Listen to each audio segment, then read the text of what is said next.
de mediana altura o muy baja. Entonces hay una gran variedad de elementos que puedan ofrecer resistencia a el avance del viento. Y entonces, esta resistencia al avance del viento, habíamos mencionado que la vamos a trabajar como rugosidad superficial. Y esta rugosidad vamos a poderla evaluar y determinar factores para nuestros diseños estructurales. Entonces, la topografía es relevante. Montañas, máximo grado de fricción.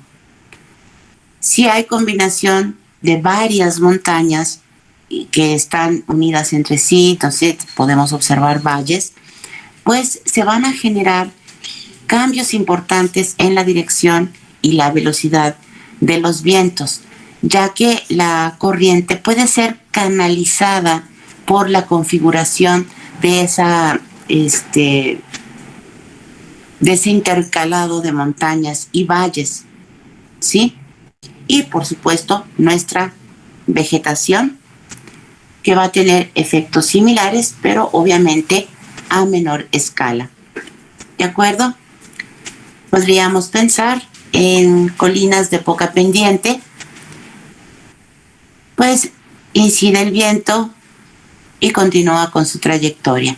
En este caso, en colinas con pendientes tan suaves, pues pueden generarse o podrían llegarse a generar pequeñas, muy pequeñas turbulencias, o incluso pueden llegar a no existir. En cambio, con pendientes más notorias, pues serán generadoras de grandes tendencias a turbulencias, tanto mecánicas como térmicas, al lado de sotavento. ¿Ok? Canalización del viento por la topografía del lugar. Pues obviamente, si incide el viento, tenderá a seguir la topografía de estas nubes, ay Dios mío, de estas montañas, perdón, me quedé pensando en otra cosa. Bueno, ahorita llegamos a ello. De estas montañas, ¿sí? Y también será importante la temperatura existente en el lugar. Si son montañas muy elevadas, las temperaturas pueden variar severamente en las partes más bajas y más altas de estas formaciones geológicas. ¿Ok? Bueno, entonces nos debe de quedar claro que el viento va a modificar o va a verse afectado por diferentes factores en cuanto a sus trayectorias y en cuanto a sus velocidades. Principalmente hablemos de estos aspectos.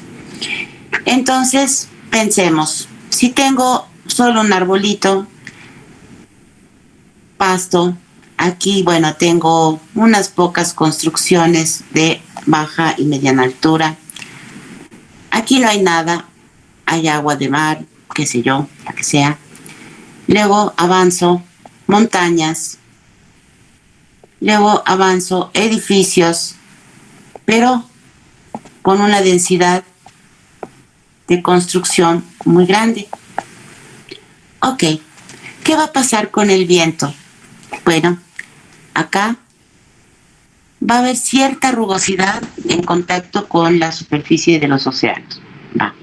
Cambia un poco o disminuye un poco su velocidad. Llega a las zonas de vegetación y esta vegetación funge como barreras que pueden ser densas o poco densas y permitir cierta cantidad del viento original, o bien que tenga que ser rodeada esa barrera con nuestro viento. El viento cambia de trayectoria y de velocidad. Bien, llega a esta población y dependiendo de las alturas de las edificaciones, puede cambiar nuevamente de velocidad. Avanza, llega a la montaña, choca, cambia de trayectoria, formaciones o nubosidades, hay viento que se canaliza por estas zonas, hay viento que continúa su avance y llega a esta zona densamente poblada de edificios altos, y entonces nuevamente su velocidad y trayectoria pueden verse afectados. Bien, y entonces todo lo que se encuentra en la superficie que pueda afectar al viento forma parte de lo que se denomina capa límite, ¿sí? Como habíamos mencionado casi al inicio de la clase. Esta capa límite va a depender de la rugosidad de la superficie. Por ejemplo, pensamos aquí en el mar. Probablemente la capa límite la encontremos desde la superficie hasta una altitud, una altura en específico. Quizá en la vegetación encontremos que la capa límite se extiende un poco más allá, en nuestros edificios a un nivel intermedio. En nuestras montañas, capa límite, va a ser todavía mayor. En nuestros edificios dependerá de las características de los mismos para establecer esa capa límite, ¿sí? Que va a ir desde la superficie hasta una altura en específico. Entonces, esa altura a la cual llega nuestra capa límite va a variar de acuerdo a las rugosidades en la superficie. Perfecto. Eso implica que todo el viento que viaja en esa capa límite siempre será afectada por todos esos elementos que acabamos de mencionar. ¿Por qué es importante establecer esa capa límite? Porque una vez que rebasamos esa altura, el viento ya va a viajar al 100% de su velocidad. No va a tener cambio de velocidad y no va a tener cambio de trayectoria. Acá sí se va a poder comportar de diferente manera, cerca de la superficie, siempre dentro de la capa límite. Más allá de la capa límite, el viento siempre estará viajando al 100% de su velocidad. Sí queda claro, ¿verdad? Sí, profe. Sí, profe. Ok. ¿Qué sería algo como este tipo? Desde la superficie hasta cierta altura, el viento va a verse afectado en velocidad y trayectoria. A partir de ese límite, entonces, viento totalmente regular, velocidad 100%, misma trayectoria. No hay modificación alguna. Padrísimo. Creo que más claro no se puede dejar. Bien. Por cierto, ¿qué hora es? ¡Ay, es bien temprano!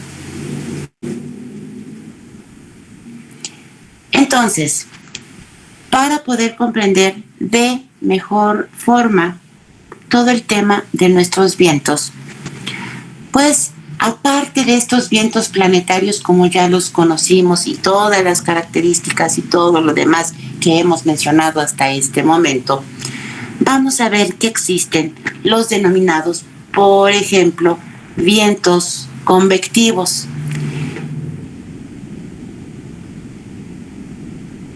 Y descendentes, además de horizontales, que tienen su origen principalmente en las diferencias locales de temperatura.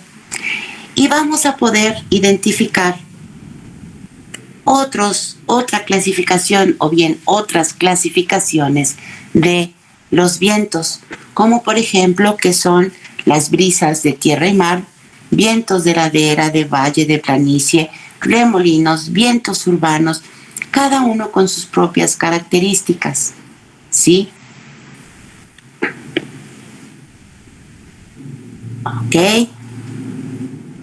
Ok. Antes de pasar a este tema de vegetación y viento,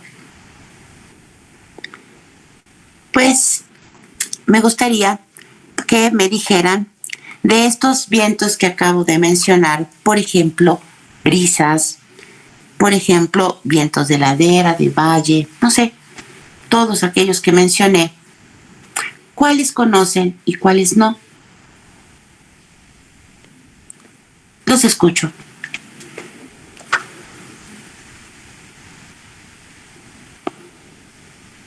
El único que me suena, profa, son los remolinos, la verdad.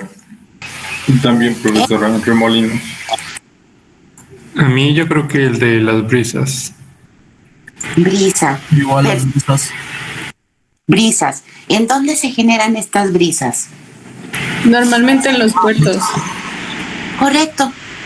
Tenemos brisas justamente en esos puntos de contacto entre los océanos y los continentes, las famosas playas. ¿Qué efecto han sentido?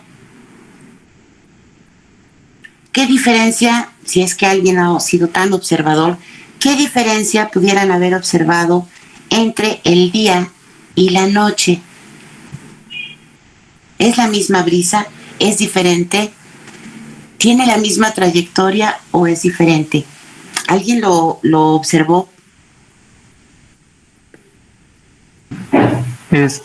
Creo que en la noche, no, perdón, en el día el aire se dirige hacia la Tierra y en la noche es al revés. Correcto, muy bien. Eso que dice su compañero es totalmente cierto. Nuestras brisas, tal como las conocemos, en el día y noche van a tener diferente trayectoria. Y esa trayectoria... ¿Perdón? No. Y esa trayectoria va a depender de algo bien importante, que es la temperatura. ¿Sí? ¿Qué pasa con la temperatura? ¿Cómo es en la mañana? ¿Cómo es en la noche?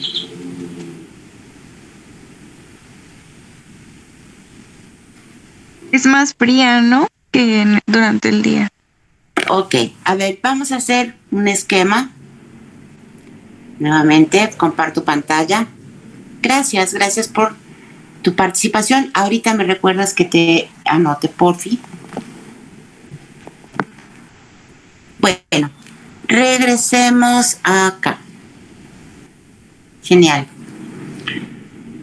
Vamos a ver que dentro de estos vientos que acabamos de mencionar, estas brisas van a formar parte de algo que se conocen como vientos locales.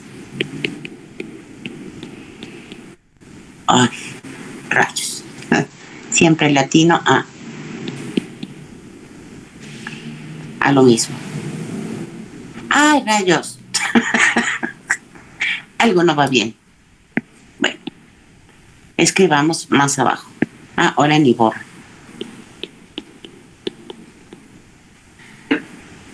¿Qué significan vientos locales? Por ejemplo, acá, dentro de nuestros vientos locales, pues podríamos mencionar vientos como el norte. Es que hay norte en Veracruz. Es que hay sur en Oaxaca. Es que hay... Y dices, ¿y eso qué es? Bueno, un tipo de viento en específico. Pero solamente se van a presentar en una sola área de la Tierra. ¿Sí? Y entonces, estos movimientos de aire ya sabemos que pueden generarse por el calentamiento o enfriamiento de áreas en específico. ¿Ok? Ejemplo de viento local, justamente son nuestras brisas. Perdón, mi perrito. A ver, déjenme llevarlo. A ver. A ver. Chip. Chip, chip. Corre, corre. Gracias. Para allá. Gracias. Sí, queda medio camino. Ay, Dios mío. Bueno. Ah, y otro favor, tengo que conectar mi dispositivo que se está acabando la batería. Denme 3 segundos.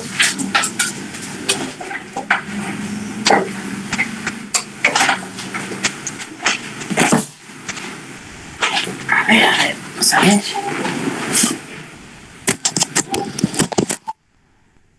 Ya quedó. Bueno, brisas. Por ejemplo, dentro de las más conocidas son las brisas marinas.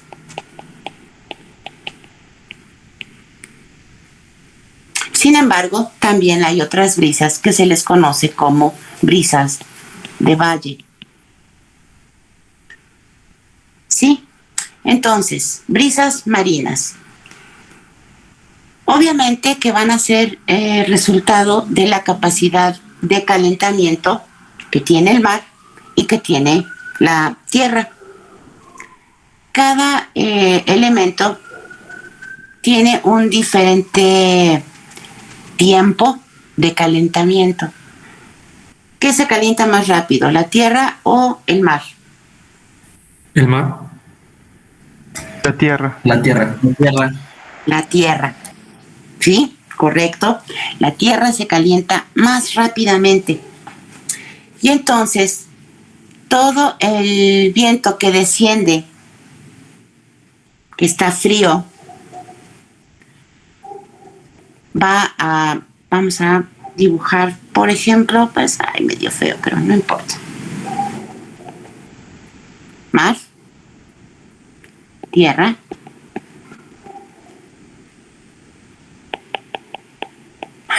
pongo qué es para que se entienda mejor. Ok, entonces, tierra, durante el día, la tierra recibe directamente los rayos del sol y se calienta más rápidamente. Tenemos tierra cálida.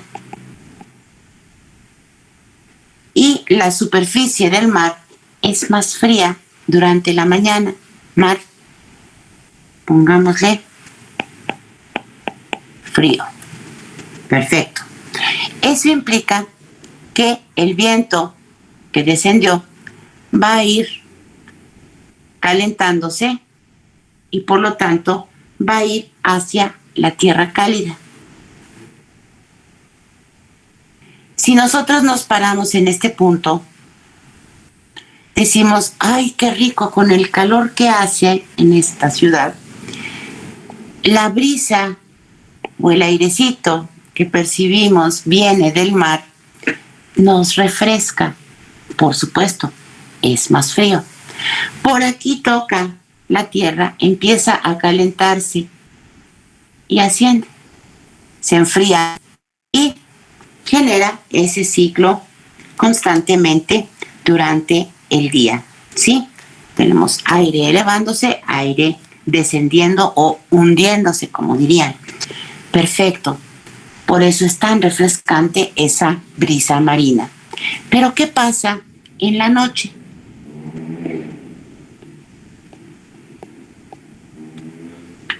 Así como la tierra se calienta rápido, también se enfría rápido.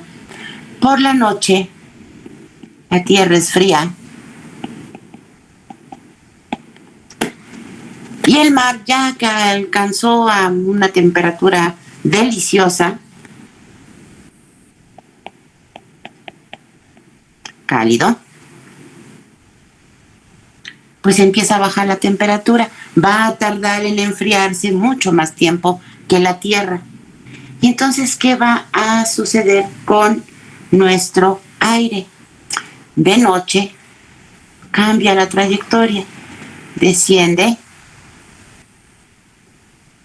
se enfría, está en contacto con el agua caliente y por lo tanto asciende.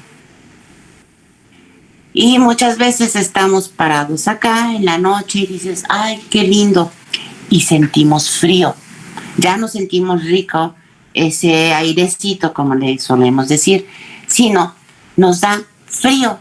Y dices, ay, pero ¿por qué un frío tanto si estábamos a 40 grados en la tarde? Y podemos observar que la trayectoria del viento cambió. Ya, si nos paramos viendo el mar, ya no sentimos ese viento en la cara, sino en nuestra espalda. Bueno, es justamente por esos cambios de caliente a frío, de frío a caliente durante el día y la noche, de diferentes materiales como son la tierra y el mar. ¿Ok? Y en esto, pues, entendemos ya nuestras brisas marinas. ¿Alguna duda? ¿Algún comentario? Maestra, disculpe, ¿y algo similar pasa con, un ejemplo, un río, cuando está frente a las montañas? ¿También existe ese cambio de frío a caliente? Por supuesto, siempre va a haber cambio de temperatura de toda la superficie y habrá material que se enfríen o se calienten más o menos rápido, ¿sí? Y esas diferencias de temperatura te van a generar esas corrientes de aire, a veces más fuertes, menos fuertes, dependiendo de dónde te ubiques geográficamente, pero sí, por supuesto que sí. ¿No? Ok, sí, porque de hecho yo en donde vivo, es como una zona, muy montañosa, Sí. pero aquí lo que pasa que durante el día, pues sí, hace un poquito de calor, ¿no? Pero de momento, bueno, me han comentado que supuestamente por el frío del río, con el sol se llega, provocando neblina. Entonces la neblina avanza súper rápido aquí en donde yo vivo y de momento se nubla y genera como que ese frío, genera como que ese cambio radical de sol a nublado. Claro, claro. Va a haber cambio de contenido de humedad de tu viento, se van a generar esas nubosidades, pero además, bueno, hay otros fenómenos meteorológicos asociados con ello. Pero básicamente sí, tiene mucho que ver porque estas son nuestras brisas marinas. ¿Qué pasa con las brisas de valle? Borro esto, brisa de valle. Tienes la superficie terrestre, quizá aquí, no sé, tu río. Si es de día, pues las corrientes de viento o de aire ascienden. Sí. Sin embargo, acá tienes este elemento frío que te va a estar refrescando aún más este lado de tu montaña, digamos, hablar de algo, y será un poquito diferente al del otro extremo, ¿sale? Y de noche la tierra se enfría muy rápido, pero el río ya no. Y entonces, ¿qué pasa? De noche, pues el aire tiende a moverse, generando vientos en este sentido. ¿Sí? Y la interacción de este río, que normalmente pueden llegar a ser muy, muy fríos, quizás su temperatura no llegue a elevarse a tal grado que pueda generar un efecto diferente. A lo mejor siempre está en ese mismo sentido. Al chocar estos, algunas veces esas pequeñas diferencias de temperatura incluso te pueden llegar a generar niebla. Y dices, ay, ¿y qué pasó? ¿Qué es esto de la niebla? ¿Por qué hay niebla? Que a veces pues es muy, muy densa o menos densa, que se le suele denominar neblina. ¿Cuándo se generan estos fenómenos? Bueno, todo tiene que ver con contenidos de humedad, cambios de temperatura, interacción entre estos aspectos, ¿sí? Y el momento del día en el cual se presentan. normalmente inician noche, madrugada, y si las condiciones atmosféricas y de temperatura no cambian en gran medida, puede permanecer la niebla por muchas horas, de hecho hasta por varios días. ¿Sí? Sí, Temperatura, pues entonces la niebla o la neblina se empieza a disipar, y ya a mediodía, que hay muchísimo calor o más calor que en las primeras horas del día, pues ya desapareció ese contenido de humedad que genera esas nieblas y neblinas. ¿Sale? Dime, ¿qué tenías que decir, porfi? No, lo que pasa, bueno, era lo que iba respecto a los horarios. Aquí, durante la mañana está súper soleado, pero ya a partir de como las 3, las 4 de la tarde es cuando comienza a subir la neblina. De hecho, hay ocasiones en las que se mantiene, como es barranca, me encuentro en la zona de Zacatlán, tiene una barranca, entonces hay ocasiones en las que solamente la neblina se queda dentro de la barranca, no sube, pero en otros días suele subir, y es cuando se mantiene por varios días, pero esto normalmente ya es durante la tarde. Claro. Por supuesto, el horario en que se genera tiene que ver, obvio, con la topografía del lugar, con el clima en donde nos encontremos. Por ejemplo, si estamos más o menos cerca del trópico, habrá cierto contenido de humedad. Si las montañas son muy altas, si son muy, digamos, con muchos vértices, o si son redondeadas, o sea, todo lo que nos rodee siempre va a ser determinante para esta, pues, digámosle, climatología, para este comportamiento de todo lo que nos rodea, ¿sí? Incluido nuestro viento, que estará siempre también estrechamente relacionado con esta formación de nieblas, neblinas y demás. Muy bien. Muy padre tu comentario. Muchísimas gracias. No, usted, maestra, gracias. De nada. ¿Qué más? Entonces, vemos brisas de tierra y mar, brisas de de valle. ¿Qué más? ¿Qué otros vientos de ladera que son parecidos a esto que acabamos de hablar? ¿Sí? Aquellos que van con ciertas trayectorias de acuerdo a la configuración de esas montañas. Si es un macizo montañoso, bueno, puede haber muchísimos cambios de dirección y de velocidad.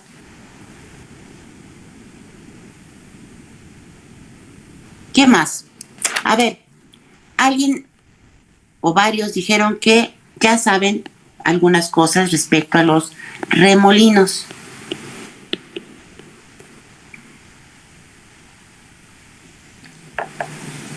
¿Cómo se forman?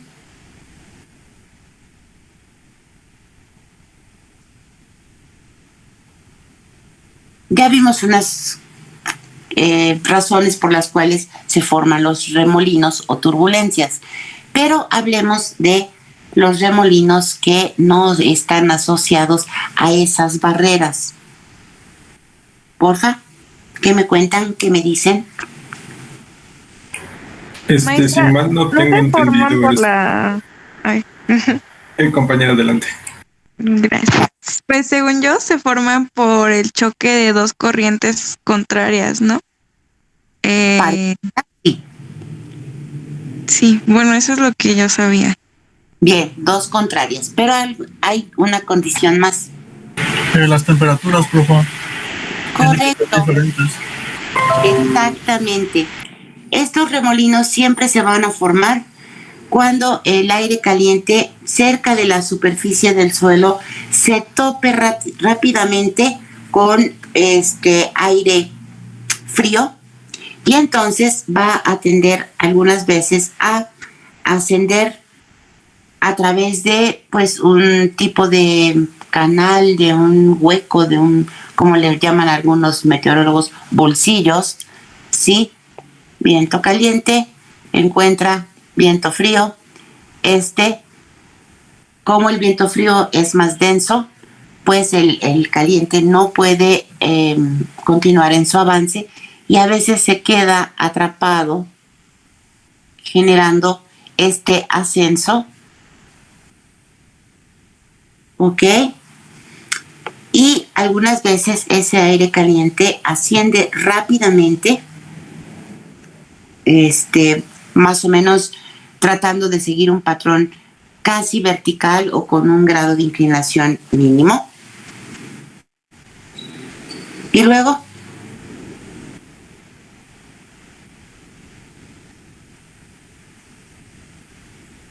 ¿cuándo se deshace? ¿Cuándo se termina ese remolino? Porque no está para siempre. ¿Qué tiene que pasar para que ese remolino desaparezca? Puede que se equilibre la temperatura del aire. Correcto, en algún momento va a haber o se van a tratar de igualar las temperaturas y de eso va a depender el qué tan grande pueda llegarse a ser nuestro remolino. Excelente, muy bien. A ver, antes de seguir avanzando, quisiera anotar el nombre de los participantes. Porfa, ¿quiénes me faltaron? Ya desde hace rato. Perdón, maestra, no escuché bien. Nombres de los que han participado y que no les he anotado su participación, porfa. Reyes Salazar.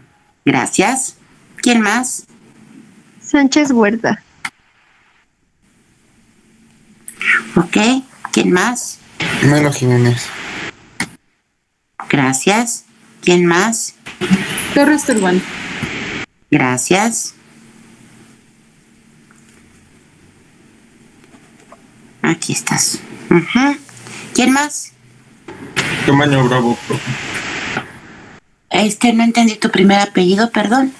Camaño, con doble A. Con doble A, sí, acá estás. ¿Alguien más que haya participado? Mateo Álvarez. A ver, uno a la vez. A ver, primero la compañera. Ortega Álvarez, maestra. Gracias. Había participado 2 veces. Pues te anoto las 2, por supuesto.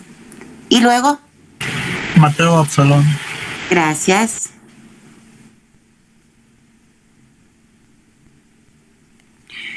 Perfecto.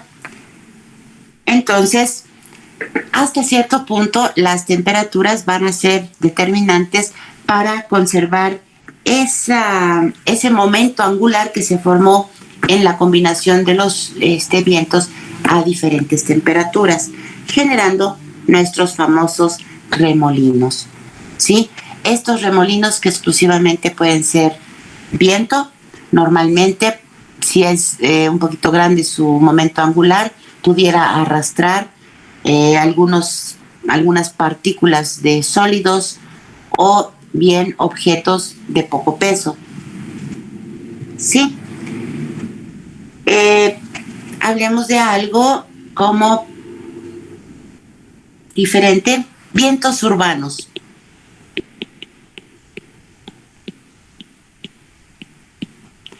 ¿Qué son los vientos urbanos? ¿Qué diferencia pudieran presentar? A todos se le está acabando la batería. Con respecto a lo que ya hemos mencionado. Probablemente no lo sepan, pero ¿qué se imaginan que puedan ser? Yo me imagino que podría ser como los cambios que puede sufrir las corrientes del viento en su velocidad, pues cuando se enfrenta a las diferentes alturas, no sé, de los edificios o la rugosidad o lo plano que puede ser la calle y todo eso. Ah, genial, muy bien. Apellidos de una vez. Águila González. Gracias. Una más. Muy bien. Ahora, pensemos en la traza urbana. Una muy sencilla, por cuadrantes.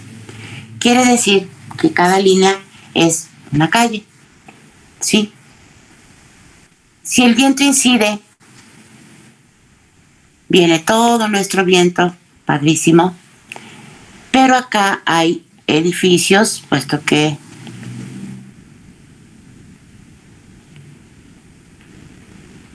etcétera, ¿no? Ok. Incide el viento. Esta es una calle. ¿Qué pasa cuando llega ese viento y se encuentra una parte con edificios, pero otra parte está libre para que pase a través de los edificios? Como que se desvía hacia lo libre, ¿no? Ok, sí. Va a sufrir cierto desvío, la trayectoria va a ser de alguna manera modificada. ¿Y qué más va a suceder? ¿Me dices tus ¿Va a apellidos? acelerar, profe? Claro. ¿Va a disminuir su...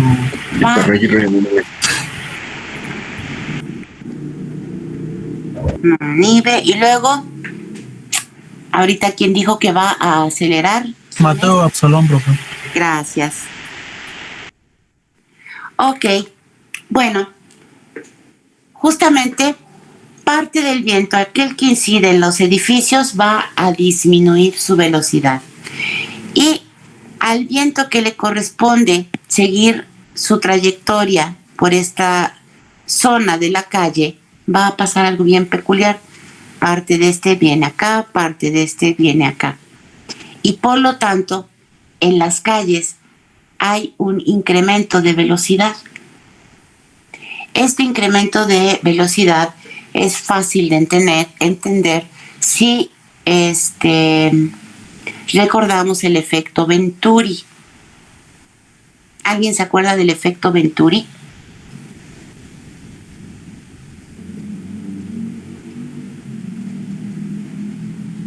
Que afecta a todos los fluidos, ya sean gases o líquidos. Que la presión hace que acelera. Exactamente, sí.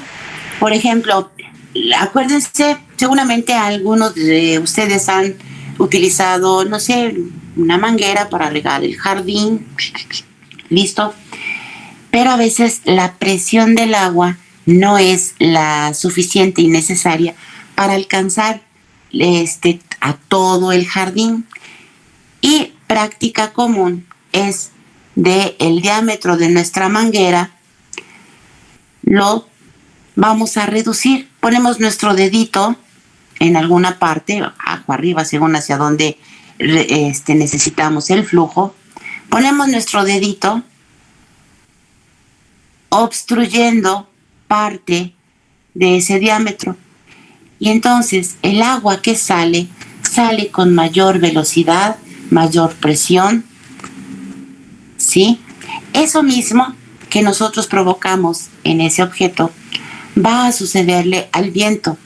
Al encontrar esa reducción de este espacio, pues va a aumentar su presión y su velocidad, ¿sí? Y entonces, pensemos, se trata de una calle con camellón que tiene árboles. ¿Qué pasa con el viento? Bueno, aumenta su velocidad, aumenta su presión, pero estos arbolitos me van a ayudar a controlar un poco ese flujo, ¿sí? Que no sea, pues, tan dramático el cambio de velocidad. Nos ayudan a controlarlo de cierta manera y, por supuesto, hasta una altura razonable, dependiendo de la especie de árbol con la que estemos trabajando. Entonces, estos vientos urbanos van a depender siempre de la configuración de toda el área urbana, de todas nuestras ciudades. Sabemos que los vientos serán canalizados por las calles, ¿sí? Y que, pues, obviamente, esto algunas veces es deseable, algunas otras no tanto, y podemos hacer uso de implementación de vegetación para reducir esas magnitudes de velocidad, ¿sí?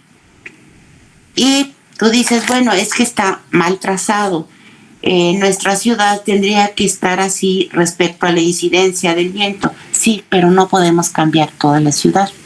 Entonces buscaremos la manera más adecuada de hacer cambios de trayectoria, velocidades, presiones y demás en nuestros vientos. ¿Sí?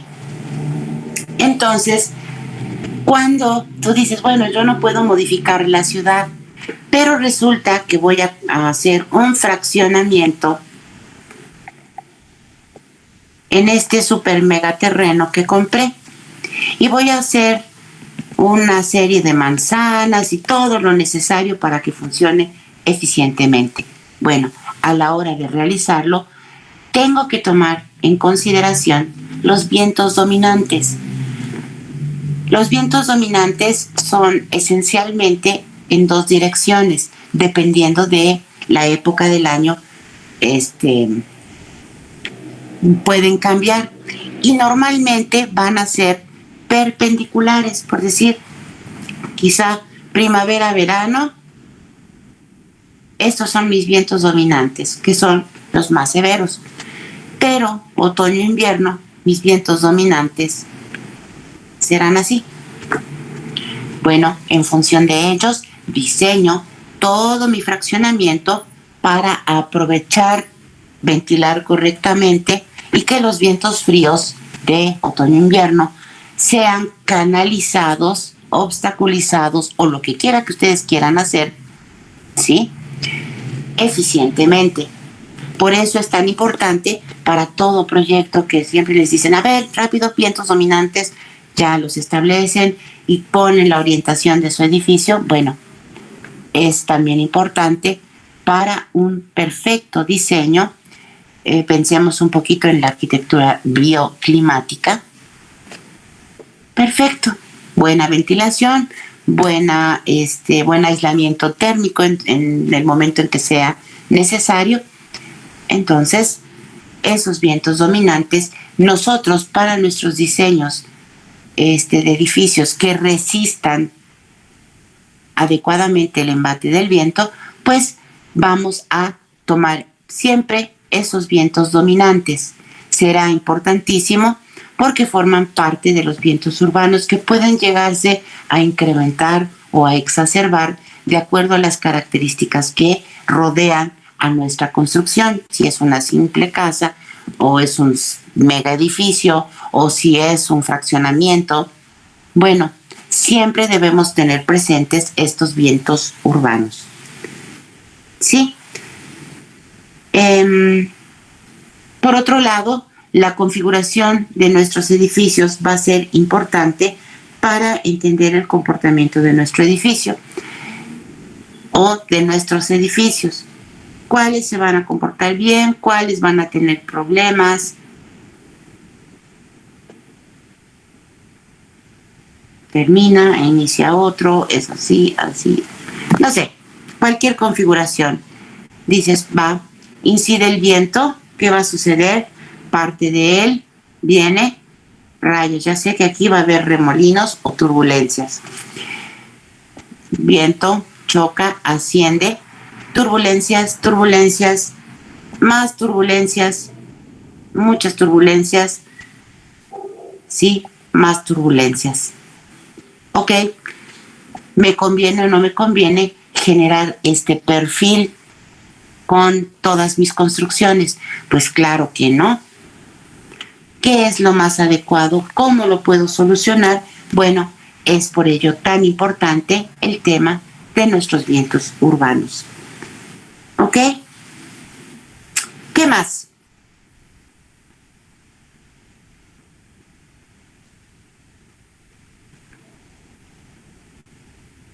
¿Qué, ya se durmieron o qué? No, pues aquí estamos. No, profe, aquí estamos. Pendientes, ¿verdad? Bueno, ok. Vientos locales habrá muchos otros tantos. Y vamos a ver que también existen vientos regionales. Profa, No sé si está compartiendo algo, pero no se ve. O bueno, al menos yo no lo veo. Ay, no me digas. Ah, ok. A ver, vamos a... Sí, es cierto. ¿Qué le pasó? ¿Qué le pasó? A ver. Quitamos, ponemos, reponemos 3 minutitos más y terminamos, ¿sale? Ahora sí, creo. Ya se ve, maestra. Perfecto, muchísimas gracias. Bueno, estos vientos regionales, ¿qué son? Vamos a ver que hay vientos planetarios, ya vimos qué grandes zonas están en las que están presentes. Vientos regionales hace referencia a partes más pequeñas o porciones más pequeñas del planeta, ¿sí? Y muchas veces estos vientos regionales también estarán relacionados con las estaciones del año. Pueden cambiar también con respecto a el momento del día, si es noche, si es mucho frío, mucho calor, etcétera. ¿Ok? Dentro de estos vientos regionales, pues podríamos mencionar ya nuevamente brisas que forman parte de los locales y de los regionales, ¿sí? Sin problema. Vientos regionales estarían brisas, por ejemplo, ciclones o huracanes, anticiclones y monzones. Vamos a encontrar que hay tifones, que hay tormentas, pero esos nombres ya más bien están haciendo referencia a una cuestión meteorológica, ¿ok? Que va a involucrar temperaturas, altas y bajas presiones, vientos y demás, ¿de acuerdo? Próxima clase vamos a hablar de estos vientos regionales y vamos a hacer un mayor hincapié a nuestros vientos locales, ¿sí?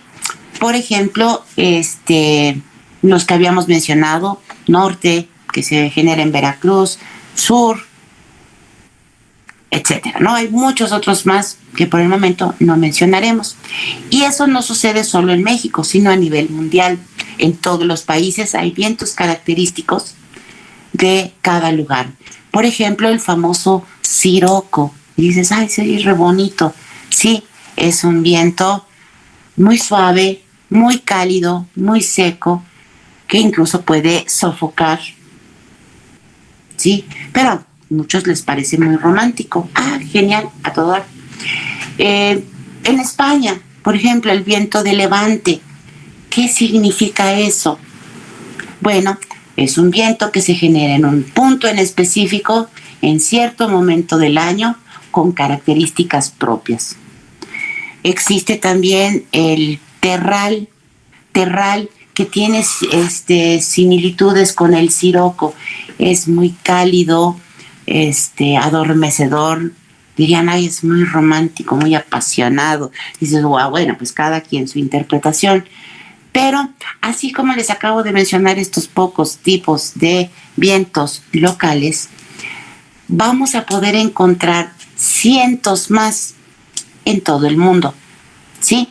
Entonces, solo como algo meramente cultural, les voy a encargar, que no se los dejo de tarea, les voy a encargar que por favor busquen todos estos vientos locales, qué nombres tienen, en dónde se presentan y cuáles son sus características, si son fríos, cálidos, secos, húmedos, etcétera.